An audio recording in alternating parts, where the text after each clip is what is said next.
इकलौता जिला है जौनपुर जिसकी सीट लपकने के लिए दांव लगाए हैं कई अनचीने और फिर खालिस बाहरी लोग, जिनका मकसद है यहाँ की खाद पानी के बल पर दिल्ली में अपना डंका बजाना, लेकिन उसके पहले जौनपुर छोड़ के बाहर चले जाना जहां उनका डेरा है।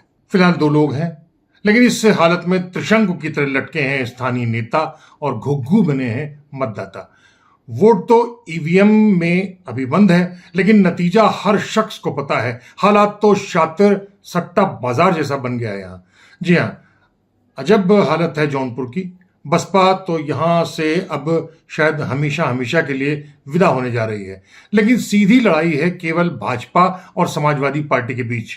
दोनों ने ही बेहिसाब रकम फूंक दी है। चर्चाओं के मुताबिक एक ने अपने कोल्ड स्टोरेज से आलू निकालकर उसे अपने हक में सोना बदलने की कोशिश की है, जबकि दूसरे ने यहाँ के हनुमान घाट के कुछ सुनारों के माध्यम से सोना निकलवाया है, हवाला बाजार की मार्फत। जाहिर है कि हर एक के अपने अपने स्वार्थ हैं, ख्वाहिशें हैं, सपने हैं। कोई अपने सोने को आलू में तब्दील कर देना चाहता है, जबकि कोई अपने आलू को सोने में तब्दील करने के सपने बुन रहा है। तो पहली बात है भाजपा को लेकर। सन 14 में भाजपा का डंका बज रहा था यहाँ जौनपुर में, लेकिन तब के मुकाबले गोमती नदी में आज तक बेहिसाब पानी बदल चुका है। हालात बदल चुके हैं, लोग बदल गए हैं, ताश के पत्ते बदल गए हैं, दांव लगाने का तौर तरीका बदल गया है और दांव भी बदल गया है। जिस भाजपा में एक नेता को सांसद बनाने की एकजुट कोशिश हुई थी, वहां भाजपा के प्रत्याशी को बिल्कुल अकेला छोड़ दिया है भाजपा ने, भाजपा के संगठन ने। स्थानीय भाजपा संगठन इस बार छिन्न भिन्न है। 2 दर्जन से ज्यादा भाजपा से सांसद के सपने बुन रहे प्रत्याशी बनने की कोशिश कर रहे थे। कोई संगठन के बल पर अपना दावा कर रहा था, तो कोई मोटी रकम के बल पे, कोई अपने समर्पण को लेकर के, मसलन HP सिंह और ज्ञान प्रकाश वगैरह वगैरह। लेकिन सबसे बड़ा नाम तो फक्कड़ नेता सुरेंद्र सिंह का था, जो अपने छात्र जीवन से ही भाजपा की रग रग में मौजूद थे और जनता में भी। उधर एक ने तो सीधे सीधे सनी लियोन तक को जौनपुर की सड़क पर लाने की कोशिश की थी, लेकिन पार्टी ने बंबई से बुलाकर कृपाशंकर सिंह को जौनपुर में छोड़ दिया। लेकिन पार्टी के इस फैसले ने यहाँ के बड़े बड़े दिग्गजों को बिल्कुल अकेला छोड़ दिया है। मगर कृपाशंकर सिंह को टिकट मिलने से भाजपा संगठन के चीथड़े तो उड़ ही गए हैं। हाँ, हिंदुत्व के बल पर भाजपा से जुड़ाव रखने वालों को अगर छोड़ दिया जाए तो कृपाशंकर सिंह को कोई बाहरी कोई ऑक्सीजन नहीं मिल पाया है। कृपाशंकर के खेमे को अंदाज था कि अमित शाह का करीबी होने के नाते भाजपा का संगठन उन पर फूल बरसाएगा, गीत गाएगा, लेकिन ऐसा हो नहीं पाया। बल्कि हुआ यह कि टिकट के लिए दौड़ भाग कर रहे लोगों का जोश ही खत्म हो गया, भाजपा के प्रति उनका प्रेम भी। लेकिन कृपाशंकर सिंह ने एक समारोह आयोजित किया और इस समारोह में संगठन के बड़े बड़े नेताओं को एकजुट कर यह संदेश दिया कि वो पूरा भाजपा संगठन उनके साथ है। लेकिन इसका कोई असर आखिरी दौर तक आज तक नहीं पड़ा है। वोट बन चुका है, अब फैसला होना है, लेकिन पूरे चुनाव तक ये बड़े दिग्गज लोग अपने खोल से बाहर निकले ही नहीं। कीचड़ सूखने लगा और कमल मुरझाने लगा। बेसहारा कृपाशंकर के पास अब चंद लोगों के बजाय कोई बचा नहीं है। आकलन करने वाले लोग बताते हैं कृपाशंकर सिंह अब बेसहारा हैं और उनके पास चंद लोगों के अलावा कोई दूसरा बचा नहीं है, सिवाय इसके कि वे भाजपा माइंडेड लोगों के भरोसे पर चुनाव लड़े। लेकिन चर्चा तो यहां तक भी है कि उसमें भी उन्हें धोखा मिला। और तो और बाबू साहब लोगों ने भी कृपाशंकर सिंह से दूरी बना रखी है। तर्क है कि प्रत्याशी बाहरी है, मुंबई से कूद कर जानपुर आया है और जहां से आया है वहीं वापस चला जाएगा। लेकिन यही स्थिति तो बाबू सिंह कुशवाहा की भी है, जो समाजवादी पार्टी है। वो भी यहाँ के नहीं है, वे जहां आए हैं वहीं वापस चले जाएंगे। उधर देखिए, दूसरी तरफ बाबू सिंह कुशवाहा का माहौल बिल्कुल अलग है, कृपाशंकर सिंह से बिल्कुल अलग। बताते हैं कि कुशवाहा ने बेहद शांत और सलीकेदार अंदाज में अपनी चालें चलाई हैं। सबसे बड़ी बात तो यह रही कि भाजपा से अलग दूसरे मतदाताओं से भी उन्होंने खासी पैठ बना ली। लेकिन पिछड़ी जातियां ही नहीं, बल्कि ब्राह्मण और क्षत्रियों में भी उनकी पैठ बनी है। मुसलमान तो खैर पहले से ही अपनी राय बना ही चुका था, जाहिर है कि कुशवाहा के पक्ष में।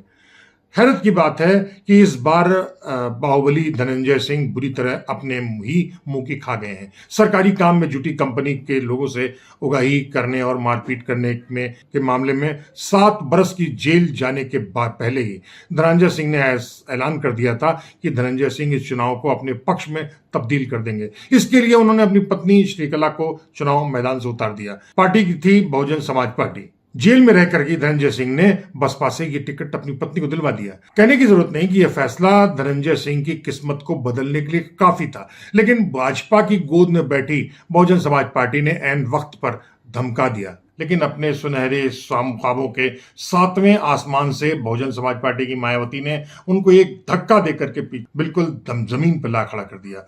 नतीजा यह हुआ कि उनकी पत्नी श्रीकला ने नींव पर्चा भर दिया, जबकि 5 बरस पहले वे पूरे धूमधाम के साथ भाजपा में शामिल हो चुकी थी। लेकिन पति को बचाने के लिए पत्नी मैदान में ताल ठोक कर खड़ी हो गई।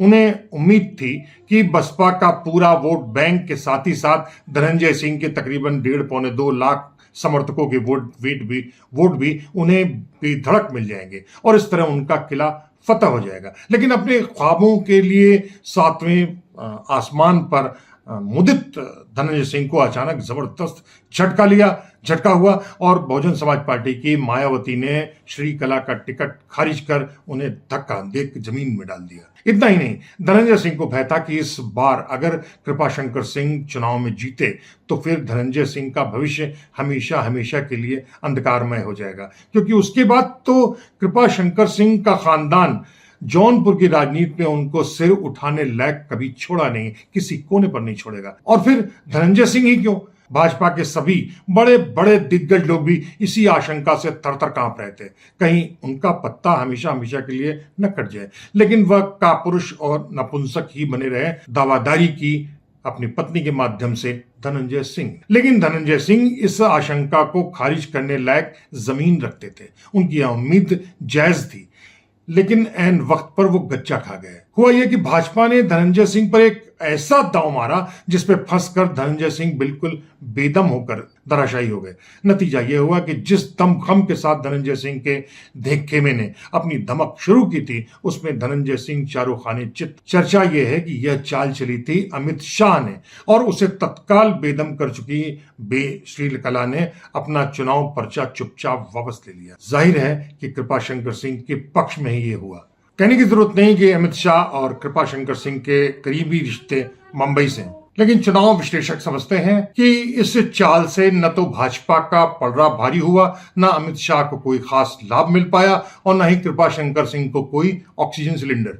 बल्कि चर्चा तो ये चल पड़ी है कि धनंजय सिंह की शीशा लेदर का एक बड़ा कारण था एक जमीन।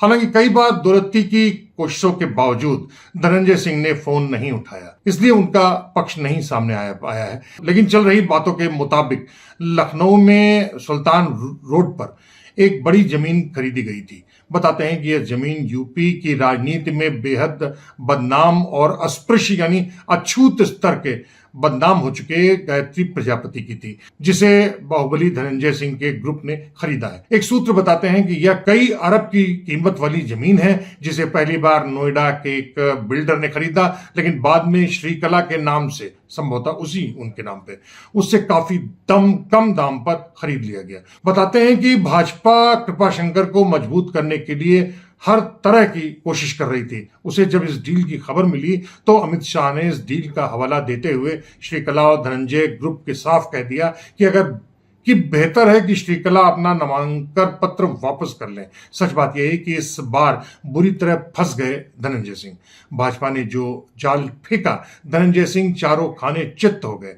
गड़बड़ाहट में श्रीकला ने अपना पर्चा वापस ले लिया। साथ ही साथ धनंजय सिंह ने भाजपा के पक्ष में अपने वोटों को मोड़ने की अपील भी कर दी, मगर सूत्रों के मुताबिक उनकी यह अपील बेअसर ही रही। मसलन न तो दलित भाजपा के साथ आया, न मुसलमान आया। साथ ही साथ वे लोग भी जो धनंजय सिंह के अंध समर्थक थे, वे भी धनंजय की इस अपील के बावजूद भाजपा को वोट देने नहीं गए। आप रन्नो गांव को देख लीजिए, मलही में धनंजय सिंह का वहां जबरदस्त पकड़ थी, लेकिन वहां एक भी वोट भाजपा के पक्ष में नहीं आया, ऐसा सूत्र बताते हैं। केवल ये जातियां और धनंजय सिंह समर्थक ही नहीं, बल्कि खुद धनंजय सिंह भले ही लाख दावा करते रहें, लेकिन कृपाशंकर सिंह के हाथ मजबूत करने की तनिक भी कोशिश उन्होंने खुद भी नहीं की। दरअसल धनंजय सिंह खासे शातिर हैं, बाहुबली हैं और जौनपुर के केंद्र में ही राजनीति करते हैं। ऐसे में वेब सीरीज वाले मिर्जापुर नामक फिल्म के कथानक के अनुरूप वे कुछ भी हो, जौनपुर की गद्दी किसी कीमत पर नहीं छोड़ेंगे, कीमत चाहे जो भी हो। लेकिन फिलहाल तो धनंजय सिंह ने चुनाव की कीमत तो अदा कर दी है, लेकिन उसका लाभ उनको कितना मिल पाएगा, अभी ये घने बादलों में है, बुरी तरीके से घरा हुआ है। कुल मिलाकर यही तो देखा जा रहा है कि बाबू सिंह कुशवाहा का टेम्पो फिलहाल हाई है। जो बचेगा वह कृपाशंकर के खाते में आएगा, लेकिन वह कितना होगा, यही तो असली यक्ष प्रश्न है, जिसका जवाब केवल 4 जून की शाम तक ही मिल पाएगा। तो यह है जौनपुर लोकसभा चुनाव में कुमार सौवीर का चुनाव विश्लेषण। तो अगली बार फिर किसी दूसरे मसले पर, किसी दूसरे स्थान पर और किन्हीं दूसरे लोगों के बारे में हम फिर हाजिर होंगे। तब तक दुलत तिलक कुमार सौवीर को इजाजत दीजिए। नमस्कार।